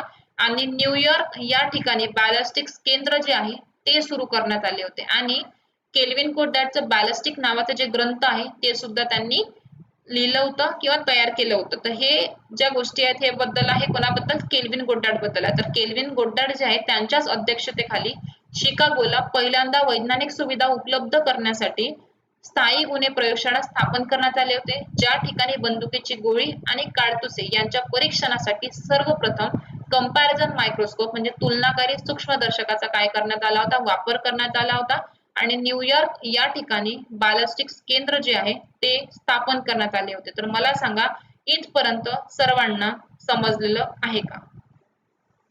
Trick KGF ballistic, kelvin Goddard father of ballistic. Very good. Speed होत आहे, स्पीड होते. बरं ठीक आहे, मी परत सांगते. केल्विन गोडार्डचं सांगायचं, परत परत सांगते. बघा सांगते, वेट. एक काम करते मी, हेनरी गोडार्डचं पण इथे सांगूनच देते, आहेच लिहिलेलं. हेनरी गोडार्ड जे आहे बघा, कर्नल केल्विन गोडार्ड वेगळे, हेनरी गोडार्ड वेगळे, कन्फ्युज व्हायचं नाही. म्हणून मी याला नंतर सांगणार होती, पण आता थोडासाच पॉइंट आहे तर इथेच आपण क्लिअर करून घेऊया. हेनरी गोडार्ड जे होते तर हेनरी गोडार्डने काय केले होते की स्कॉटलँड यार्ड मध्ये गुन्हे तपासामध्ये, ठीक आहे, काय करण्यात आलं होतं की गुन्हे तपासच्या कामामध्ये बुलेट विकसित म्हणजेच बंदुकीच्या गोळीची तुलना जी आहे तर ते तुलना करण्याची जी पद्धत आहे ती त्यांनी सांगितली होती स्कॉटलँड यार्ड मध्ये. म्हणजे काय, बंदुकीच्या गोळीची तुलना करण्याची जी काही पद्धत आहे तर ती पद्धत हेनरी गोडार्ड यांनी स्कॉटलँड यार्ड मध्ये गुन्हे तपासामध्ये केली होती. म्हणजे लक्षात ठेवा की हेनरी गोड्डार्ड यांनी काय सांगितली होती, बंदुकीच्या गोळीची तुलना करण्याची पद्धत सांगितली होती. कुठे सांगितली होती, स्कॉटलँड यार्ड मध्ये. हा पॉइंट वेगळा आहे, लक्षात ठेवा. ठीक आहे, आरामात सांगते, नो इश्यू, आरामात सांगते. ठीक आहे, नो इश्यू, आरामात सांगते. बघा, हेनरी गोड्डार्ड आहे.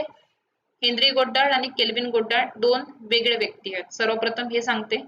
हेनरी गोड्डार्ड बद्दल आपण बघणार आहोत. हेनरी गोड्डार्ड यांनी काय केलं होतं, एक स्कॉटलँड यार्ड होता, तर त्या स्कॉटलँड यार्ड मध्ये बंदुकीच्या गोळीची तुलना करण्याची पद्धत त्यांनी सांगितली होती. ठीक आहे, म्हणजे गुन्हे तपासाच्या कामामध्ये जे काही बुलेट विकसित झालेली आहे, ठीक आहे, तर त्यांची तुलना करण्याची जी काही पद्धत आहे, तर ती पद्धत सांगितली होती हेनरी गोड्डार्ड यांनी.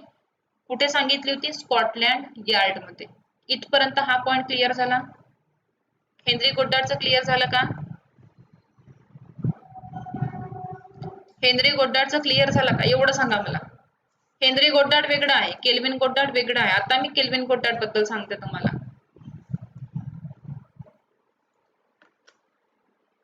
आता बघा, आता आपण बघूया कर्नल केल्विन गोड्डार्ड, जे इंग्लंडचे होते. 1891 ते 1955 हा त्यांचा कार्यकाळ होता.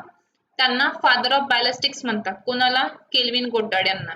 आता फादर ऑफ बॅलिस्टिक्स का बरं म्हणतात ते पण आपण बघूया. जे आता तुम्हाला एक्सप्लेन केलं होतं मी, पण मला समजवल्यासारखी फिलिंग नाही आली, म्हणून मी हा पॉइंट परत घेतला. कर्नल केल्विन गोड्डार्ड जे होते त्यांना फादर ऑफ बॅलिस्टिक्स म्हणतात. हेनरी गोड्डार्ड जे होते, हेनरी गोड्डार्ड वेगळे होते, ज्यांनी बंदुकीच्या गोळीची तुलना करण्याची पद्धत सांगितली होती स्कॉटलँड यार्ड मध्ये. आता आपण बघू कर्नल केल्विन गोड्डार्ड. आता कर्नल केल्विन गोड्डार्ड यांनी काय केलं होतं बघा, की 1929 ला शिकागो जे आहे USA ला, ठीक आहे, तर USA ला जे शिकागो होतं, तर त्या शिकागोला सेंट व्हॅलेंटाईन दिवसानिमित्त लोक एकत्रित जमली होती. ज्यावेळेस लोक एकत्रित जमली होती, ठीक आहे, तर तिथे काही फायरिंग झाली म्हणते, म्हणजे एकत्र लोक खूप जमा होता एकामेकामध्ये. त्या दिवसानिमित्त लोक एकत्रित जमा झाली होती, पण त्या टाइमला काय झाली, काही तिथे फायरिंग झाली, ठीक आहे, गोळ्या झाडल्या गेल्या, भरपूर लोक मृत्युमुखी पडले, आणि काय झालं की लोकांमध्ये आक्रोश निर्माण झाला. तर आक्रोश निर्माण झाल्यानंतर काय झालं मग, की तिथला जो तपास होता, गुन्हे तपास, तो चांगल्या पद्धतीने करणं गरजेचं होतं. पण आपल्याकडे सर्वात महत्वाची गोष्ट म्हणजे त्या ठिकाणी काय होतं, की गोळी आणि काडतुसे, ठीक आहे, म्हणजे बुलेट आणि कार्ट्रिज यांच्या परीक्षण करण्यासाठी वैज्ञानिक सुविधा त्या काळात उपलब्ध नव्हत्या शिकागोच्या ठिकाणी. म्हणजे ज्यावेळेस ही घटना तिथे घडली, पण त्या घटना घडल्यानंतर जो तपास सुरू झाला, तर तपास करण्यासाठी त्यांना जे काही वैज्ञानिक सुविधा ज्या उपलब्ध पाहिजे होत्या, तर त्या ठिकाणी नव्हत्या. म्हणून यांनी त्याचे परिणाम स्वरूप काय करण्यात आले, की शिकागोला एक स्थायी गुन्हे प्रयोगशाळा स्थापन करण्यात आलं, की ज्याचे अध्यक्ष जे होते ते कोण होते, केल्विन गोड्डार्ड होते. आता केल्विन गोड्डार्ड कोण होते, तर हे होते सेवानिवृत्त कर्नल, ठीक आहे. तर यांनी काय केलं होतं, की त्या केल्विन गोड्डार्डनी बंदुकीची गोळी आणि काडतुसे यांच्या परीक्षणासाठी पहिल्यांदा त्या प्रयोगशाळेमध्ये तुलनाकारी सूक्ष्मदर्शकाचा काय केला होता, वापर करण्यात आलेला होता. आणि केल्विन गोड्डार्ड यांनी बॅलिस्टिक नावाचे जे ग्रंथ आहे ते सुद्धा लिहिलं होतं, म्हणूनच त्यांना फादर ऑफ बॅलिस्टिक्स म्हणतात. दुसरी गोष्ट, त्यांना फादर ऑफ बॅलिस्टिक्स म्हणण्यामागचं कारण काय आहे, की त्यांनी सर्वप्रथम बंदुकीची गोळी आणि काडतुसे यांच्या परीक्षणासाठी पहिल्यांदा काय केलं होतं, तुलनाकारी सूक्ष्मदर्शकाचा वापर करण्यात आला होता.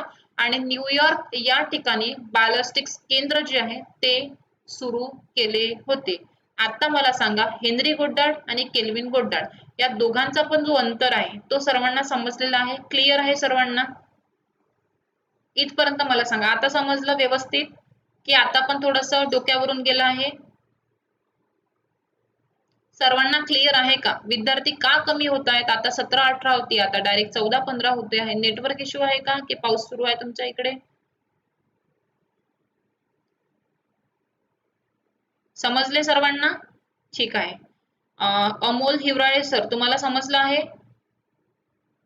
त्यानंतर अजून मगाशी फास्ट कोणाला होत होतं? अमोल कुपडे सर, तुम्हाला समजलेलं आहे? ठीक आहे.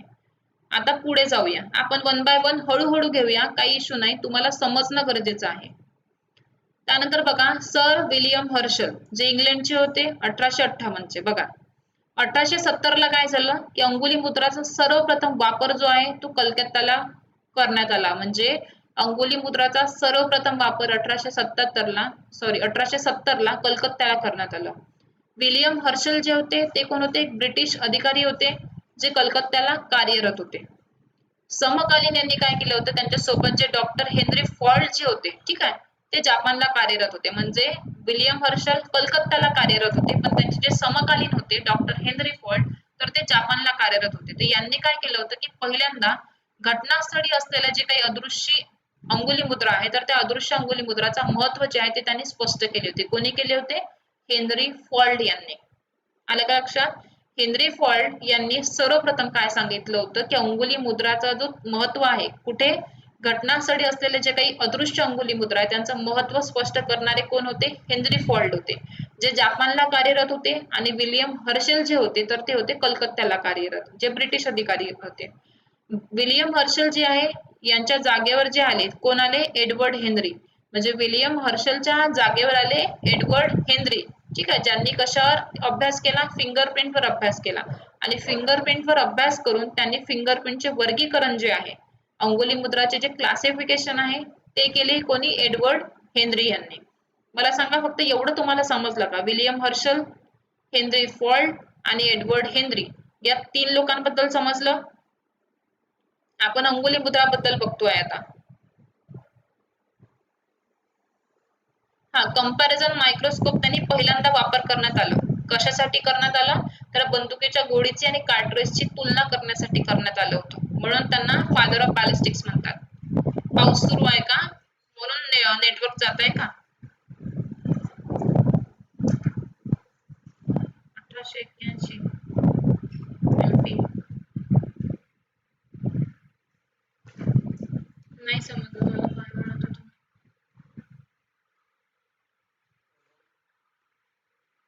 बघा, एडवर्ड हेनरी झालं, त्यानंतर डॉक्टर हेनरी फॉल्ट झालं. हेनरी फॉल्ट यांनी काय सांगितलं होतं? अदृश्य अंगुली मुद्राचा महत्व त्यांनी स्पष्ट केला होता, घटनास्थळी आढळून येणारे. एडवर्ड हेनरी यांनी फिंगरप्रिंटवर अभ्यास करून फिंगरप्रिंटचे वर्गीकरण केले होते.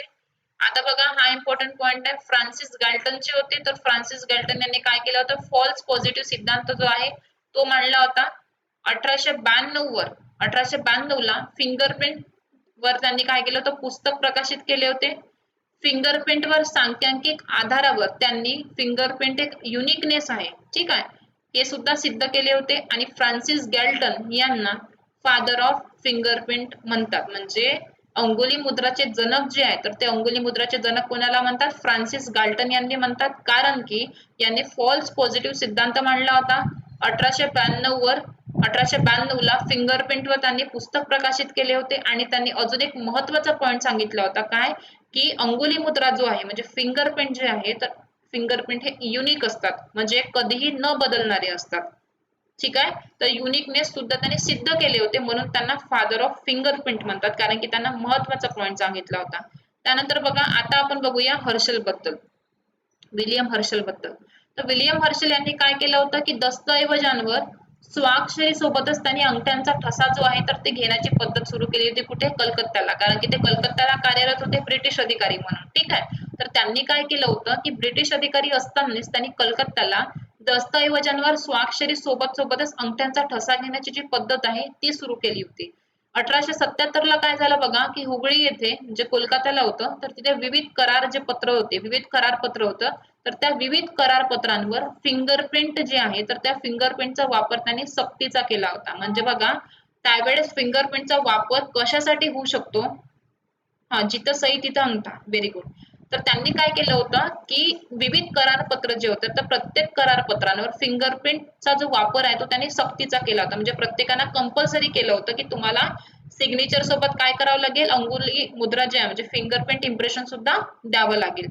त्यानंतर त्यांनी काय केलं होतं बघा की पेन्शन धारकांच्या अंगठ्यांच्या ठशांची नोंद करून घेतली होती. म्हणजे जे काही पेन्शन धारक होते ना, तर त्या पेन्शन धारकांचं त्यांनी काय केलं होतं? अंगठ्यांची ठशांची नोंद करायला सुरुवात केली होती. म्हणजे बघा, विचार करा की त्या काळामध्ये विलियम हर्शल किती विचार करत असेल, म्हणजे पुढच्या गोष्टींचा, की त्यांनी जे स्टोरेज आहे, म्हणजे एक डेटा जो आहे, प्रत्येक व्यक्तींचा एक डेटा जो आहे तो त्यांनी स्टोअर करायला स्टार्ट केलं होतं. कसल्याही माध्यमाद्वारे असो, मग ते करारपत्रांवर त्यांनी सिग्नेचर प्लस फिंगरप्रिंट घेतलं. पेन्शन धारकांचे अंगठ्यांची ठशांची नोंद त्यांनी करून घेतली. म्हणजे बघा, त्यांच्याकडे प्रत्येकाचा एक डेटाबेस तयार होत गेला. त्यानंतर त्यांनी बघा सर्वात महत्वाचा पॉइंट म्हणजे काय केलं होतं की तुरुंगातील जे काही सर्व कैदी होते तर त्या प्रत्येक कैद्यांच्या अंगुली मुद्रांचे ठसे जे आहेत ते त्यांनी जतन करून ठेवले होते. म्हणजे हर्षल बघा किती त्यावेळेसचे किती म्हणजे हे म्हणू शकतो आपण विचार त्यांचा जो एक विजन जो आहे तो किती मोठा असेल की पुढे चालून या ज्या गोष्टी आहेत तर त्या गोष्टी पुढे होऊ शकतात बा म्हणजे किती युजफुल होऊ शकतात. तर त्याचा विचार करून त्यांनी प्रत्येक गोष्टीचे ठसे जतन करून ठेवले. त्यानंतर कैदी जे होते कैद्यांचे त्यांनी ठसे जतन करून ठेवले. पेन्शन धारकांचा डेटाबेस त्यांनी तयार केला. त्यानंतर 1877 ला जे विविध करारपत्र होते तर त्या प्रत्येक करारपत्रांवर फिंगरप्रिंट करणं किंवा फिंगरप्रिंट देणं त्यांनी सक्तीचं केलं होतं.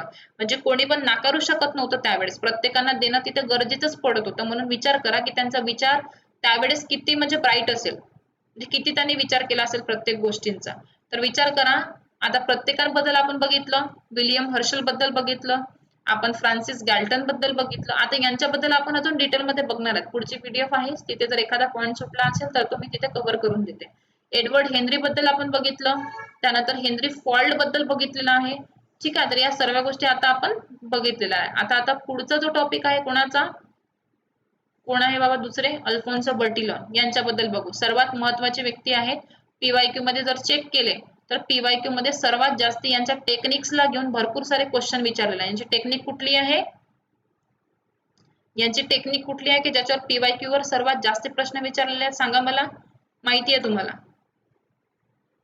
अल्फोन्सो बर्टिलॉन यांची एक पद्धत आहे तर त्या पद्धतीवर टेक्निकवर पीवायक्यू जर तुम्ही चेक केले तर सर्वात जास्ती क्वेश्चन तुम्हाला दिसतील. तर ती पद्धत कुठली आहे?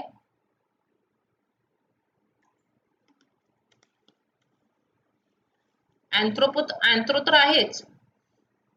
अँथ्रोपोमेट्रीवर तेवढे प्रश्न नाही आहेत. पण त्यांचे जे पोर्ट्रेट पार्ले जी पद्धत आहे ना त्या पोर्ट्रेट पार्लेवर प्रश्न जे आहे तुम्हाला भरपूर दिसतील. तर ते एकदा चेक करा. हा बर्टिलोनेज पद्धत त्याला म्हणतात. मला वाटते सागर सरांनी चांगल्याने लेक्चर बघितलेला आहे ना पीवायक्यू चा. त्या पोर्ट्रेट पार्ले मध्ये जेव्हा जेव्हा पोर्ट्रेट पार्ले आलेला आहे तर तिथे तिथे मी बर्टिलॉन बद्दल चांगल्याने सांगितलेलं आहे. बोलके चित्र. हो Dilip Rathod sir, very good. बघा बरं किती हुशार झाले तुम्ही, झाले की नाही? म्हणजे फॉरेन्सिक बद्दल तर मला तर वाटते आता एक्सपर्टच होता की काय, नाही का? पुढचं पुस्तक माझे महाराष्ट्रातले पोलीस काढू शकतात आरामात फॉरेन्सिक वर, नाही का? तज्ञ होतात आता तुम्ही हळूहळू, व्हायला पण पाहिजे. कारण की जर आता PSI जर तुम्ही झाले सर्वजण तर तिथे फॉरेन्सिकची 100% तुम्हाला गरज पडणार आहे. बघा आले लगेच अमोल कुपडे सर, जरा जास्ती होते. काय जास्ती नाही होत आहे, हुशार झाले तुम्ही सर्वजण. आता पुढे आता काही गरज पडणार नाही तुम्हाला माझी, तुम्हीच एवढे हुशार झाले. आणि असं बघा एक्सपर्ट जर बनवायचं आहे ना तर एकदम चांगल्या पद्धतीने बनवायचं असं माझे सर म्हणायचे की जर एक्सपर्ट बनायचं आहे तर बेसिक पासून ऍडव्हान्स पर्यंत जायचं. तर असंच मी तुम्हाला शिकवत आहे. आता तुम्ही किती ग्रास्प करत आहे त्या गोष्टींना हे तुमच्यावर डिपेंड करतं, पण मी बेसिक पासून पूर्ण ऍडव्हान्स मध्ये तुम्हाला शिकवते आहे. मला एका विद्यार्थ्याने अजूनही आठवते बॅचमनच्या विद्यार्थ्याने असं म्हटलं होतं की मॅडम म्हणे आता तुम्ही आम्हाला डॉक्टरच बनवता की काय? म्हणजे भौतिक पुरावे जर तुम्ही बघितलं तर तिथे भौतिक पुराव्यामध्ये ब्लड बद्दल, सिमेन बद्दल तर प्रत्येक गोष्टी मी बेसिक पासून त्यांना शिकवलेलं आहे. म्हणजे फक्त वरवरचं नॉलेज घेण्यापेक्षा बेसिक पासून पूर्ण ऍडव्हान्स आपण घ्यायला पाहिजे. मार्क पडावेत चांगले ही अपेक्षा. फादर ऑफ पर्सन आयडेंटिफिकेशन, सर्व बेसिक. मार्क तर पडतीलच, का नाही पडणार मला सांगा? एवढं बेसिक पासून शिकवताय, याच्या बाहेर तर आयोग जाऊ शकत नाही, मला नाही वाटत. एक दोन प्रश्न जर सोडले तर बाकी तुमच्याकडे 25 प्रश्न तर तुमच्या हातातले आहेत ना, जिथे तुम्ही नाही चुकू शकत. 3-4 प्रश्न आपण म्हणू शकतो की ते इकडले तिकडले विचारतील. जसं आपण पीवायक्यू जर चेक केले तर 1-2 प्रश्न असे असतात की जे आउट ऑफ सिलेबस असतात. तर सेम इथे पण असणार आहे. पण 25 मार्क 25 क्वेश्चन जे आहे ते तुमच्या हातात आहे ना, म्हणजे 50 मार्क तुमच्या हातात आहे. हा केदार सर, हो केदार सर मला वाटतं तुम्ही बॅच 2 मध्ये होते ना सर? तुम्ही लेक्चर बघितलेले असेल. ज्यांनी बॅच नंबर 2 चे पूर्ण लेक्चर ज्यांनी बघितलेलं ना, हे सागर सरांनी तर पूर्ण लेक्चर बघितले, त्यांच्या नोट्स पण तयार आहेत स्वतःच्या. तर तिथे पूर्ण बेसिक पासून शिकवलेलं आहे. ज्यांनी बघितलं नसेल तर त्यांनी नक्की बघा. आणि ज्यांनी नसेल बघितलं तर आता रिव्हिजन मध्ये होणारच आहे. तर काही टेन्शन घ्यायचं काम नाही. मॅडम सर्व कव्हर करते तुमचं. फक्त तुम्ही रेग्युलर येत चला. तुमचा सहभाग असू द्या प्रत्येक वेळी, तुमची मदत आम्हाला असू द्या. तुम्ही जर मदत केली तर तुम्हाला 10 पटीने आम्ही मदत करणार. हो की नाही? कोऑपरेटिव्ह नेचर असला पाहिजे. तो प्रत्येकांचा आहे तशा. महाराष्ट्र पोलीस चांगले आहेत इतर स्टेट पेक्षा. नाव नाही घेत कोणाचं, पण आपले महाराष्ट्र पोलीस चांगले आहेत सर्व. समजू शकता मला काय म्हणायचं आहे ते. नाव घ्यायला नाही पाहिजे कोणाचं, पण समजू शकता. बघा, स्टार्ट करूया आता आपण. चांगले आहे, सर्वच जण चांगले असतात. प्रत्येक जण आपला रोल जो आहे चांगलाच निभवत असतो. तुम्ही सुद्धा चांगले आहेत, इतर स्टेट मधले सुद्धा चांगल्यानेच वर्क करतात. पण आपण एक असतं ना, आपण आपल्या स्टेट मधल्या तर आपण आपल्या राज्याची जास्त स्तुती करत असतो, आपल्या जिल्ह्याची जास्त स्तुती करत असतो, तर ते चालत असतं. बघा, स्टार्ट करूया आता आपण. विद्यार्थी माहित नाही बघा का कमी होता, मला कळतच नाही.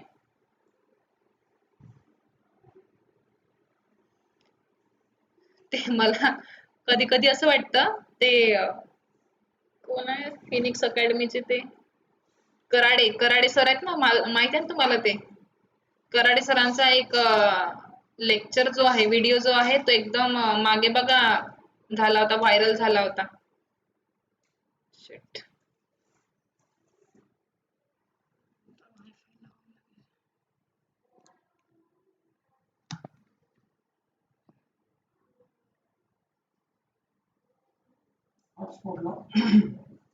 तेच लावत आहे.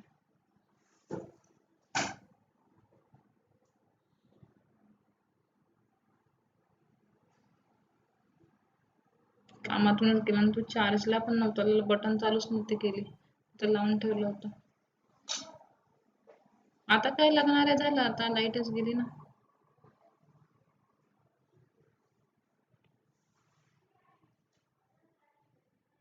नाही करून.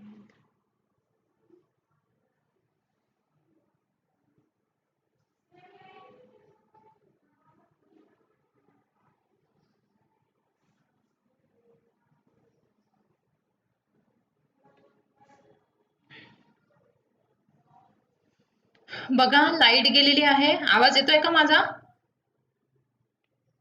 Dilip sir, Kedar sir, Sagar sir, माझा आवाज येतोय का?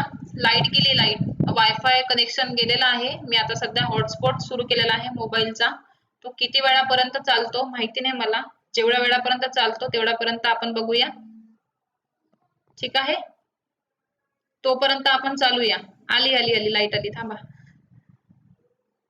एकच मिनिट, थांबा. लाईट आली आहे, एकच मिनिट थांबा.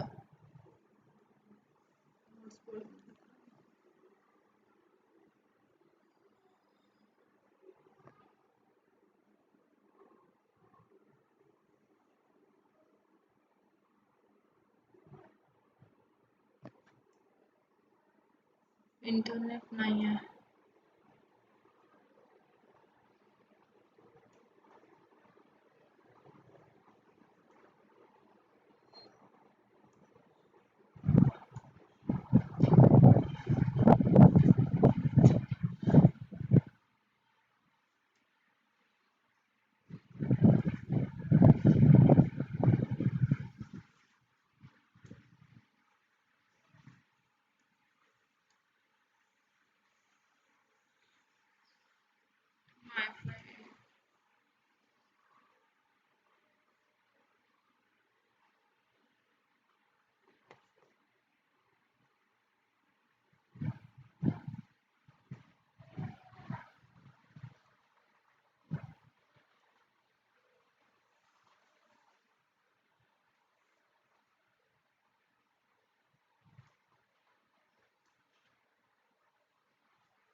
बघा, आता येतोय का आवाज?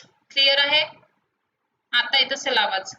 आली आहे लाईट. थोडस वायफाय कनेक्ट व्हायला थोडासा वेळ घेतो, ठीक आहे?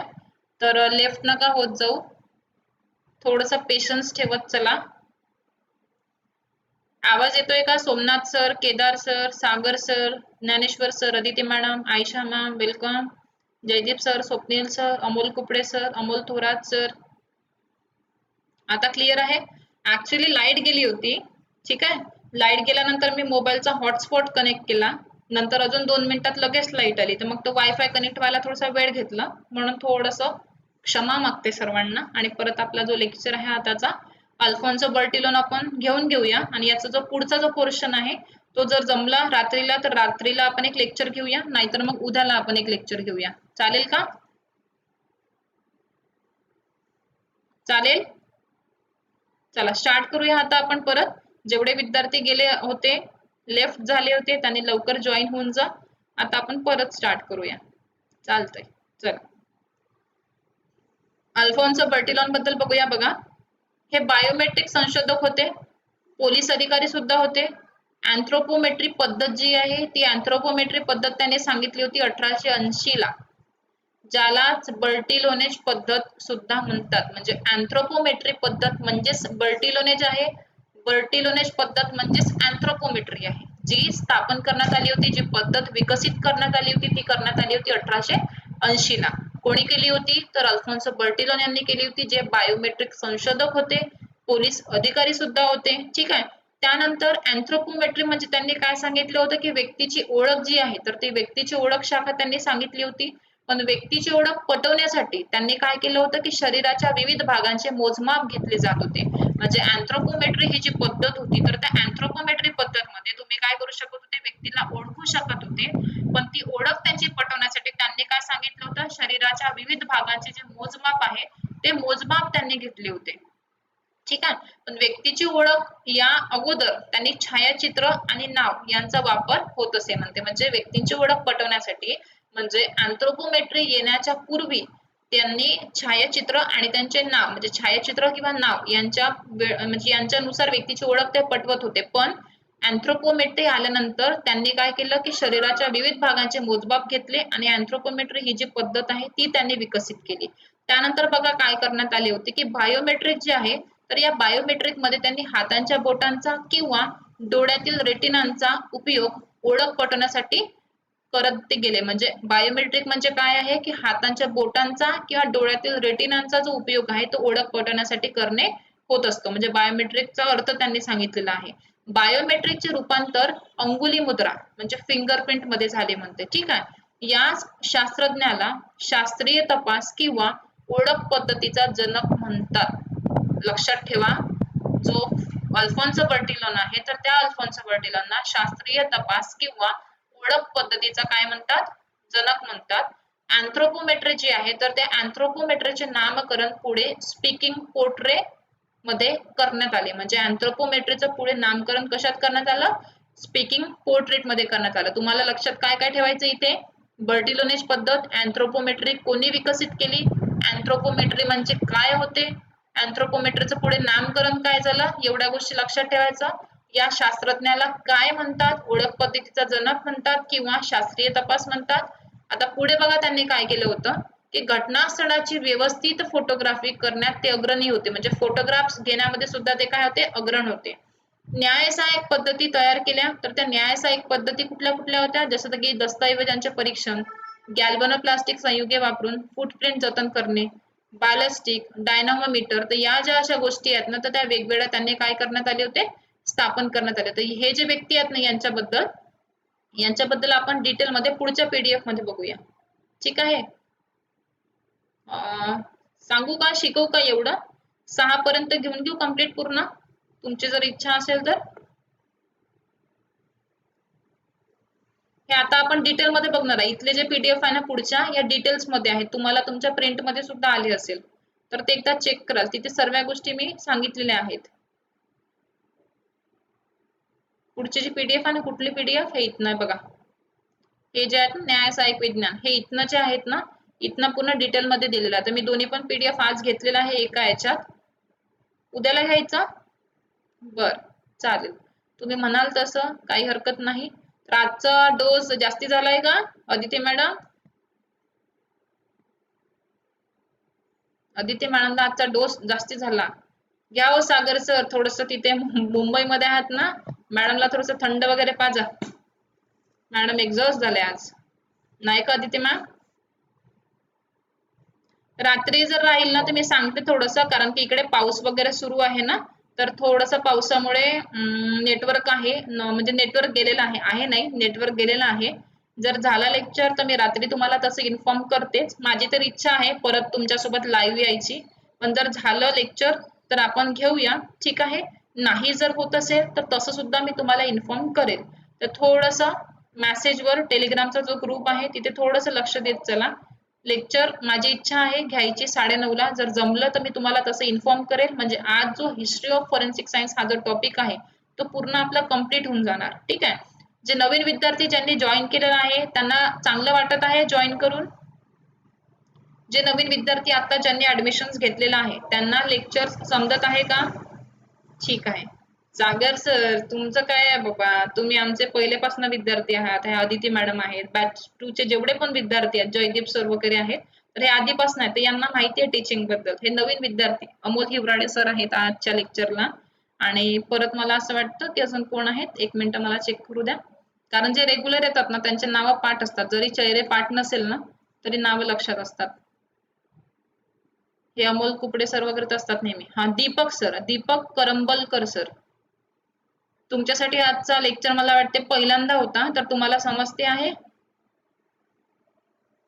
ज्ञानेश्वर, हा हे बॅच 2 चे जेवढे पण विद्यार्थी आहेत ना, हा बाकीचे गायब झाले. नेटवर्क इश्यू असेल त्यांच्याकडे, किंवा मला असं वाटतं की महाराष्ट्रामध्ये सुद्धा पाऊस भरपूर चालू आहे, नागपूरला, मुंबईला वगैरे. तर पावसाची आता सुरुवात झालेला आहे, आगमन आलेले आहे त्यांचे. विजा पण सुरू आहेत का? बरं, काही हरकत नाही. तर चला अशा पद्धतीने अभ्यास करत राहा. 30 जुलै पर्यंत आता तुम्हाला वेळ आहे. 30 जुलैला तुमचा पेपर आहे. तोपर्यंत ज्यांची रिव्हिजन झाली असेल त्यांनी परत परत रिव्हिजन करा. क्वेश्चन काढत चला. मी जे आता क्वेश्चन्स घेणार आहे त्याच्यावर प्रॅक्टिस करत चला, थांबायचं नाहीये, ठीक आहे. प्रत्येक वेळेस आम्हाला धावत जायचं आहे, ठीक आहे. लर्न करत जायच्या नवीन गोष्टी, जेवढ्या नवीन गोष्टी आत्मसात करता येईल तेवढ्या नवीन गोष्टी सर्व आत्मसात करायच्या. एक्झाम मध्ये पण काम येणार. जर तुम्ही फील्ड वर्क मध्ये गेला तरी सुद्धा तुम्हाला तिथे सुद्धा त्याचा हेल्प होणारच आहे. तर आता आपण इथे थांबूया. परत आपण आज रात्रीला किंवा उद्याला नक्की भेटूया. चलो बाय बाय सर्वांना. जय हिंद.